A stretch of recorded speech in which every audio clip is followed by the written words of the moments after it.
talk about what drives you, so maybe the bucket list would be now to bring it back to my hometown, but to have done it as a head coach. Welcome, everyone, to the Driving Vision podcast brought to you by the Zeigler Auto Group. And here with me, Auto Group Director of Talent Development, Mike Van Ryn. Welcome, Mike. Hey, thanks, Sam. Be sure to subscribe to the podcast, like it if you do, and leave a comment. Coming up on Thursday, September 14th, beginning 5:30 p.m. Eastern at the Radisson Plaza Hotel in Kalamazoo, Michigan, is the 41st Annual Drive for Life Foundation Gala. Do you have your ticket in hand yet? Don't miss your opportunity to join us that night and make a big difference in the world giving back. One much-awaited announcement each year is who will keynote the event. Last year, we heard from Michigan State head football coach Mel Tucker. Other speakers have included Ben Wallace, Corey Davis, Chris Spielman, Tom Izzo, and many others over the years. Well, today, we unveil the speaker of this year's 41st Annual Drive for Life Foundation Gala event, head coach of the Detroit Redwings, Derek Lalonde. He joins us to discuss this event, what it means to him and his family, and what we might expect to hear that night. We go there now. Hey, everybody, in the Driving Vision podcast, welcome to the special Drive for Life Charity Foundation edition. With me today, Detroit Red Wings head coach Derek Lalonde. Welcome. Thanks, Sam. Thanks for having me. It's awesome to have you here because you are going to join us Thursday, September 14th here in Kalamazoo, Michigan, as we celebrate the annual Drive for Life Foundation or Charity Gala. We're excited to have you here with us. What brings the head coach for the Detroit Red Wings to Kalamazoo to raise money for this great event, Coach? Well, it's a great question. You got a mutual friend there in Zeigler and Jeff Lerg. My guy, Jeff Lerg's actually, I was in Toledo coaching the Walleye. He was my very first signing, and what a signing it was. He literally turned the organization around. But mutual friend, he actually reached out to me and said, Aaron's going to reach out to me, and then he reached out. He started describing what it was about. Like most people, I've been touched with cancer in my personal family, in my extended family. And then when you do the research and what this event is all about, this was a no-brainer, and I'm ecstatic and excited to be part of it.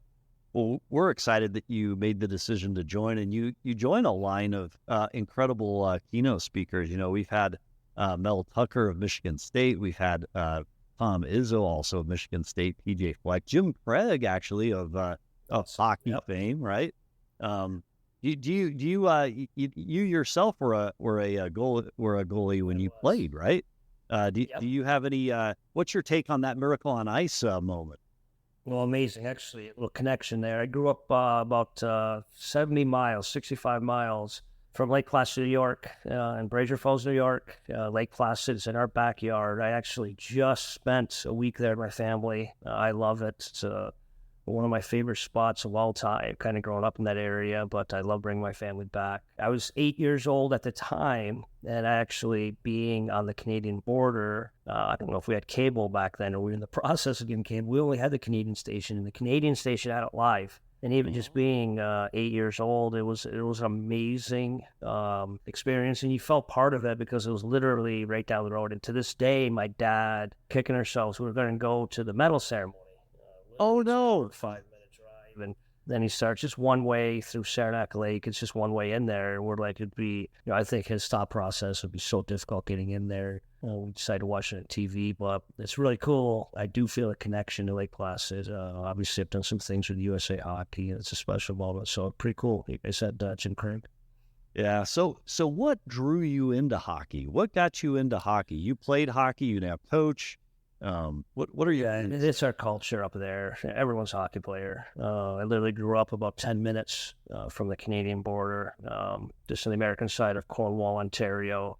Kind of where Ontario, New York, and Quebec all meet.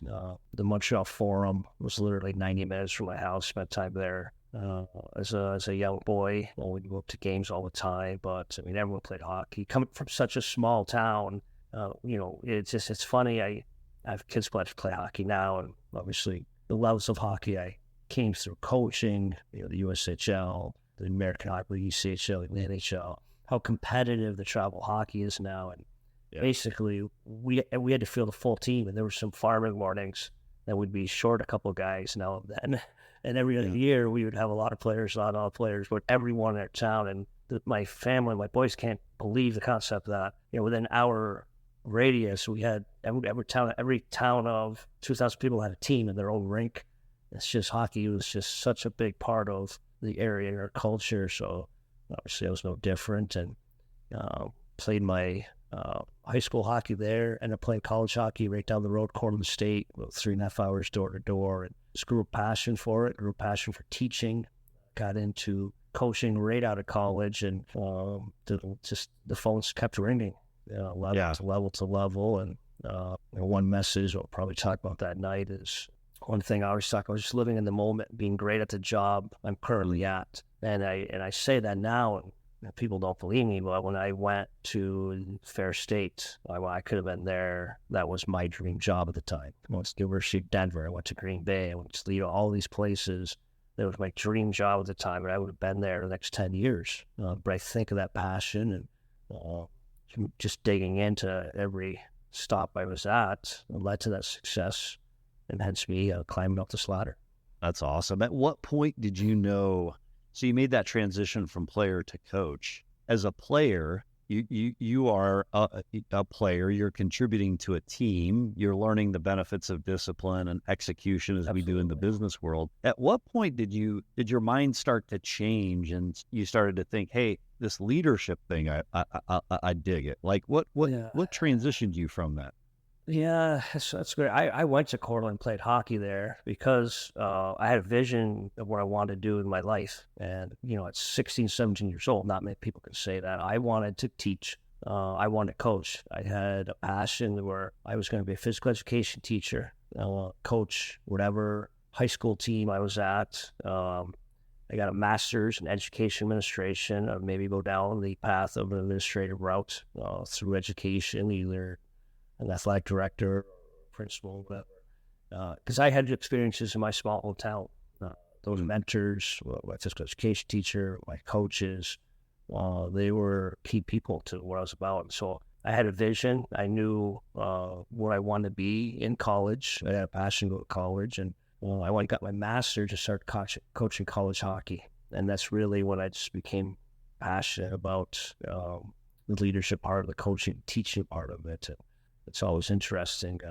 I've been a career coach. That's all I've ever done my entire life since graduating at 21 years old. And there's some value to that because you grow at a growth mindset, and in those areas you talk about it's in so much more than X's and O's. And success I've had, and it's always been about the culture. It's been about the leadership group, and I've been fortunate to be around some really, really special groups. So I think that coaching, now, if you would have told me years ago I'd be the head coach of the Detroit Red Wings, I would have said you're absolutely crazy, and literally would have been happy being a high school coach, physical education teacher in a town in upstate New York. That's kind of what I had my vision. But once you get around that team concept, it was my true passion, and fortunately, it's worked out very well. That message you shared of being present in the moment and focusing on where you are is interesting because it's prepared you for each step along the way, which ultimately ended up leading you to a place you didn't totally anticipate. You have held the Stanley Cup. You've won it twice, right? Twice. Unbelievable moments. What's that like? The first time is absolutely surreal, but it was such a process getting there. I have a very good relationship with John Cooper. He has some Michigan State, went to law school at Michigan State, so he's got a lot of connections. Got to know when I was coaching at Fair State. I knew there was a possibility, a window with the kind of group they had, but I was coaching in the American Hockey League. I was a head coach. John Cooper had actually called me up to be an assistant coach, and I turned it down because I wanted to keep growing as a head coach. Yeah. And then the next time he came around, the timing worked out. Management change in Minnesota. It just made sense. So I knew there was a possibility of, this team is good enough to win Stanley Cup. They were one of a handful of teams favored in that window, which, obviously it's a special group that they're currently in themselves right now. But it was never about that. We wanted to grow and be good and grow within that team. In my first year there, at the time, Boston just broke this year. We tied the record for most wins in the season. Then we got swept in the first round. And to this day, we don't win that Stanley Cup the following year if we didn't get our house in order. We'd take our leadership to the next level. If we establish our culture, which was good to great, and making it completely team over self. So it was actually such a ride. It just, all of a sudden I was there. And I think the one moment I was on the bench and, the cameras at your feet and we're up 2-0 in 90 seconds, where's a good chance. So TV feed starts doing the past winners. Oh, no. There's really Messier's, Lemieux, Gretzky, they're all raising the cup, and it just kind of hit me like, oh my God, we're going to win this Stanley Cup. Yeah. So you win it, and then obviously that moment of actually raising it is such a pinnacle in your career.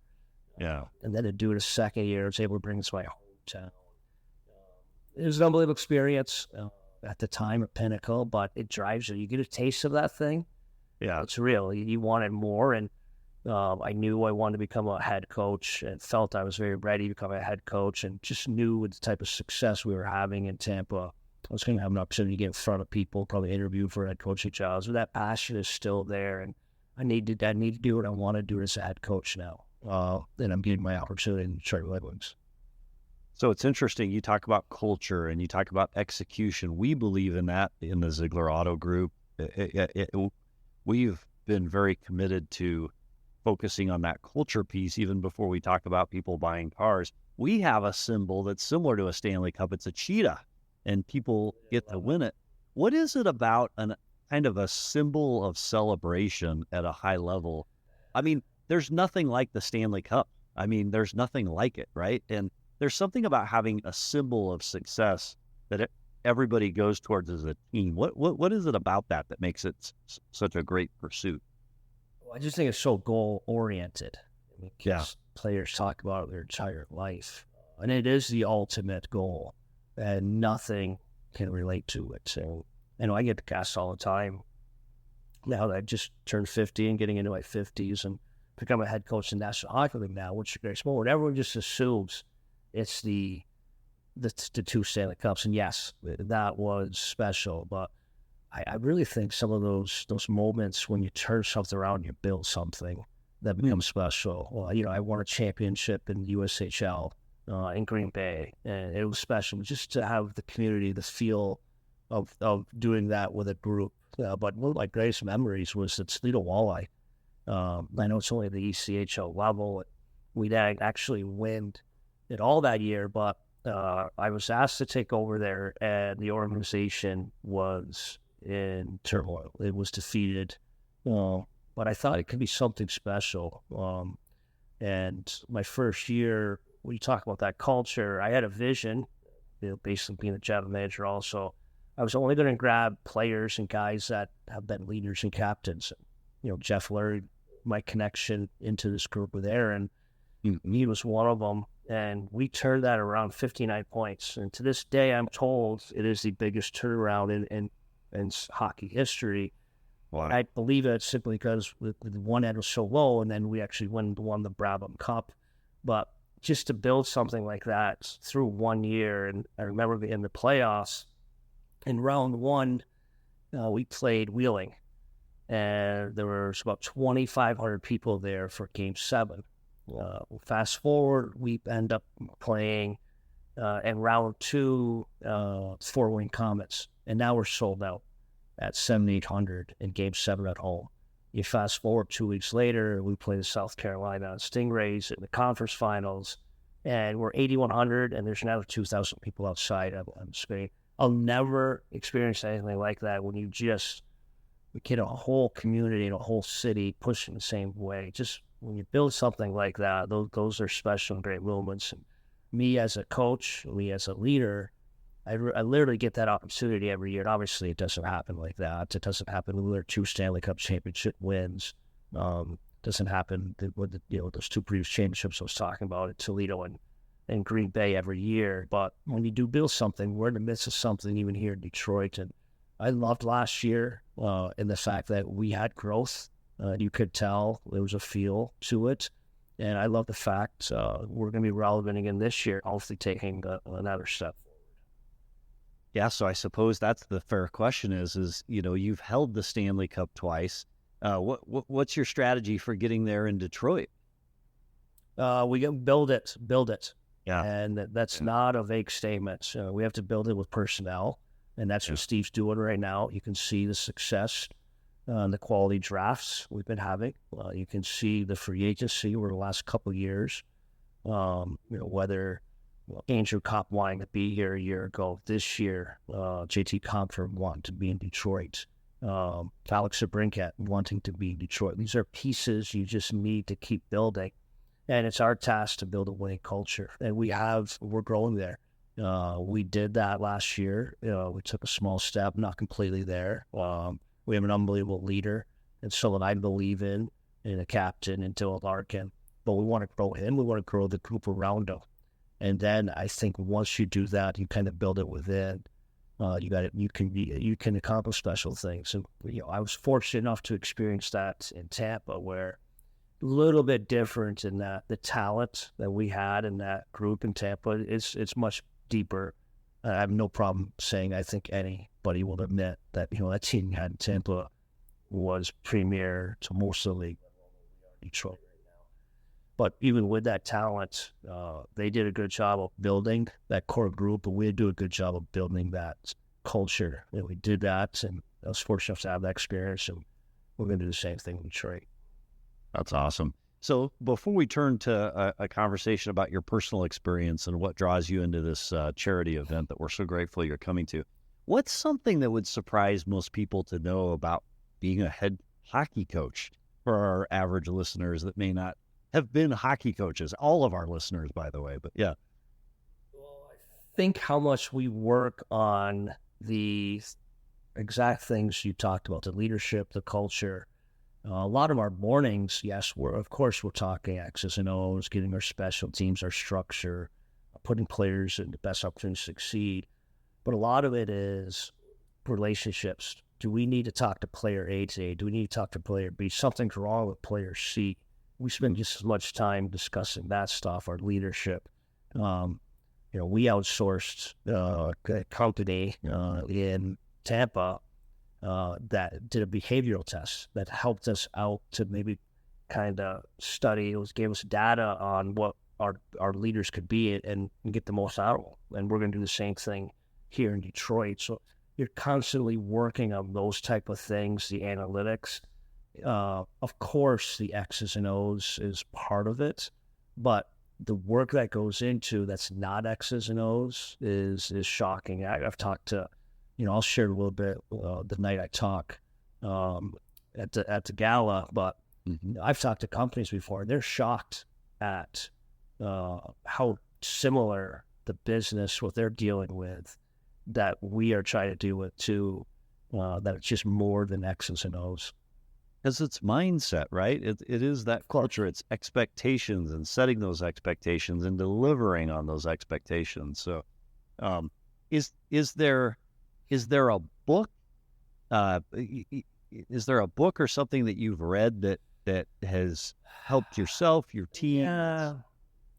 To single one out, I think there's a lot of them. Yeah. I mean, it's just you're constantly seeking, if you have a growth mindset. We're currently reading a book as a staff right now from the actual company, from the outside, with the behavioral model. Two books last year. My boss, Steve Eiserman, laid on our desk. And it was about repetition and getting the most out of groups. So, I don't know, I will say, I think I've been very fortunate getting that education as a young age, undergrad and then my master's, understanding what education could be like, reading, this day and age of podcasts. And, I go for a bike ride and sometimes it's Mumford Sons, it's Dave Matthews music with other times. Oh yeah. It's growth. It's a podcast. It's a podcast and growth. There's so much out there. And so is there an exact book? I don't know if I could pick one out, so one that the bulb went off, but they're constantly out there. That's excellent. Well, so turning to your personal life and what's kind of drawn you into Drive for Life, as you mentioned in the beginning, cancer has struck your own family. What What was that like, finding out that your wife had cancer? Yeah, like I probably go to two experiences with cancer, and how they're both positive stories now in some ways. One, my Aunt Giselle had passed away from colon cancer, Mm. and it was a little shocking for our family. She was older, but she was not old. And I went at age, mid-30s, got a colonoscopy because of technology, because of what things we're going to talk about on that gala that night, to be progressive and do things. And I had a polyp at 34 years old, and they took care of it. Now I go every 4 years. I just had my most recent colonoscopy, and it was clean as could be. And they said, this looks like a young man's colonoscopy, and I was very proud of that, but that would not be the case without, unfortunately, what happened to my HSL. And then, unfortunately, I think it was the summer of 2018, I moved. So something was wrong with my wife, and I have no problem sharing it now because it's a positive, and this is what these moments are about. We sure enough went to the doctor, and she had a tumor, that she had cervical cancer. And one thing I want to talk about that night, and as crushing as it was, and through chemo, and now it basically was 3 months of our lives, once a week, with the radiation. She literally would, we went to the doctor. The initial oncologist, I wouldn't say the word concerned, but she was doing her job, and took us on to the radiologist, and I still remember this day, and this is what this is all about. He said, years ago, I would be very concerned about this. He goes, but this is a chip shot now.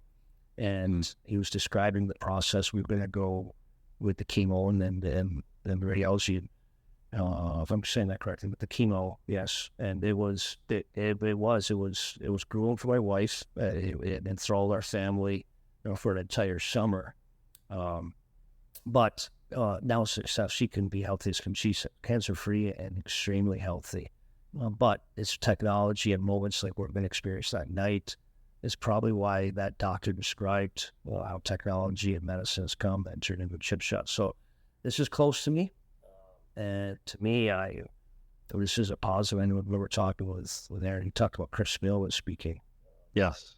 Yeah. He said, he basically said he doesn't know if he's ever experienced anything more powerful. Yeah. So I'm going to have a positive message that night. What's beautiful about that is that, so in your case, it's possible that some of the money that's been raised in the past and gone to charities like American Cancer Society supported technologies and development, scientific discoveries that have not eradicated a terrible disease like that, but have made it curable, have created strategies and abilities to cure it. That's incredible. And you think about the difference it makes in your life that your wife is there. 100%. It was a chip shot instead of a death sentence. That's exact, 100%. Those are exact words. And in fact, he referenced, years ago, I would have not been at ease, but he goes, this is a chip shot now. And the confidence when he said it, that was the first positive we had received in probably a 3-week span going into that process, finding out she had cancer. I'm going to help out when I can. That's neat. My mom had cancer and had a little bit of a different outcome, which I've shared some on the podcast here, but it's interesting in that whole world of oncology and doctors, and it's notoriously a terrible process, right? And notoriously there's not a lot of information, and some of the information turns out to be both incorrect and bad information, right? You got the chip shot doctor who knew where to go. Part of raising funds for this event goes to creating not only better technologies, but also a better experience, and better access to information. American Cancer Society, as an example, we found has a phone number you can call, and you can get resources and counsel after you've heard from a doctor that may have said, hey, there's not much chance. You can find other ways to go that are real therapies. But what advice would you have to anyone that finds themselves in front of a doctor with the diagnosis your wife received? It's a great question because one, be aggressive with it, be progressive. Yeah. were kind of kicking ourselves at the time, my wife and I, that there was some signs there that something could be wrong, but then she felt great for a while. We probably prolonged it. We missed out on 6 months, a year and a half, 2 months where we could have attacked it easier. And we probably might even never got to that point. The fact that we neglected it, people do it all the time now, which is unfortunate. And I go back to me getting a colonoscopy at age 34. I was the youngest guy. I walked into that place and no one was like, "They're here to pick up your father." I'm like, "No, I'm here for my own." Hook me up, right? Yeah, that was me being progressive, and that was me attacking it at 34. I had, and my dad had 11 brothers and sisters, and this was HSL was number 6 or 7, somewhere in the middle there, and she passed away from colon cancer. I remember my mom basically making me go, and I did it, and it was the greatest thing that I had done. So I just say, be aggressive. Don't leave these things to chance. More on my shoulder. Yeah. And I got looked at immediately. So just, little things like that, it's real. Technology is real today. You can get help. You can beat this. But the more aggressive you are, further down farther, the better chase you out. So I can empathize on your colonoscopy. I have a history of it in my family. I got my first one early 40s. And I'll tell you, the prep for it is so awful. I had one, and then I had another one. In your case, they found something, it cured it, it took care of it. 4 years later, I had another one. Approaching it, you're just kind of like, I don't really want to go through this again, right? But your advice is so real that you got to kind of just get through it, because it's one of the most preventable cancers that's out there. But if you don't take those steps, you can't prevent it. You've got to go through that juice is awful, isn't it? 100%. And now I feel like a pro at it. I've been doing it every 4 or 5 years since I've been, my young 30s. But for a little discomfort over 24 hours, worth it. It's so worth it, and then that's some. So yes, that's great advice also. Well, Coach, we absolutely appreciate you being here with us. We look forward to seeing you on that night in September for the Drive for Life charity event, Thursday, September 14th, beginning 5:30 p.m. Eastern at the Radisson Hotel. We're excited to raise money for charity. The items that will end up being part of the auction are unlike anything found anywhere. Private plane ticket and suite to the Green Bay Packers. We curate packages that are just not possible to go buy with money. Access to Tom Izzo and the ability to go watch a basketball game there on Michigan at Michigan State. These highly curated, very personalized packages will be available in the open auction, and we have a heck of a lot of fun auctioning these off as we raise money for charity. So we're excited that you're going to join us. Thank you so much for doing that. And before we let you go, we have a tradition on the Driving Vision podcast recently of asking people, is there anything on your bucket list? So we had a speaker that came into the Zeigler Auto Group, Ben Wallace, talks about his pursuit to check off items on his bucket list. Is there anything on your bucket list? What's your biggest bucket list item that you're trying to achieve and accomplish at this stage of life? Yeah, that's a great question. Way back in the day, I wanted to run with the Bulls. Okay, in Spain. 0. I do not want to do that at all now. You can't die that way, by the way. It makes no sense to me. And I'm nowhere near as agile. And I was never very agile then. Yeah. You know what? I accomplished one of those in bringing the Stanley Cup to my hometown. And hometown of 700 people. And it was just an amazing moment. And you talk about what drives you. So maybe the bucket list would be now to bring it back to my hometown, but to have done it as a head coach. Yeah. Again, the fact my name's on the Stanley Cup twice, I am so honored, so special, but it is different doing it as a head coach. And then maybe that would be awesome to see a Stanley Cup here. Do you have any predictions for years? Is that even fair to ask? And what year that happens? No, it's such a, I can't tell you about today. I love to predict this year. Yeah. Your focus is culture and process, right? 100%. And that's, we just want an opportunity to be relevant. We have an opportunity to have a chance for that. And then that's all we ask. And that's our everyday goal. Awesome. Well, Coach, again, thanks for being part of the Driving Vision podcast, and we'll see you in Kalamazoo on Thursday, September 14th. I'm looking forward to it. Sam, thanks for the time. Really anytime, and I cannot wait to speak that night, and I'd like to help the group out going forward also. Thank you. A big thanks to Detroit Red Wings coach Derek Lalonde for contributing to this week's episode. Be sure to get your ticket to this year's event. Email bk@zeigler.com for more information, or go to driveforlifefoundation.org for ticket and event information. Until next week, how are you driving vision today?